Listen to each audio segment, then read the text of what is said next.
பக்கான் கோலசுங்கை பாரு மஸ்ஜித் தானா அலோர் காஜாவில் நேற்று முன்தினம் ஒரு நகைக்கடைக்குள் புகுந்த கொள்ளையன் சுமார் 2,50,000 ரிங்கிட் மதிப்புடைய தங்க நகைகளை கொள்ளையடித்து சென்றான். இந்த சம்பவத்தில் அவன் பொம்மை துப்பாக்கியை பயன்படுத்தி இருக்கலாம் என நம்பப்படுகிறது.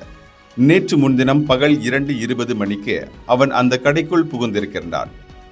கருப்பு நிற ஆடை அணிந்திருந்தவன் சுமார் 50 தங்க கைச்சங்கிலிகள் அடங்கிய 2 தட்டுகளை கொள்ளையடித்த பின் ஒரு மோட்டார் சைக்கிளில் தப்பிச் சென்றிருக்கின்றான் என்று அலோர் காஜா போலீஸ் தலைவர் சுப்ரிண்டென்டென்ட் அஷாரி அபுசாமா கூறினார்.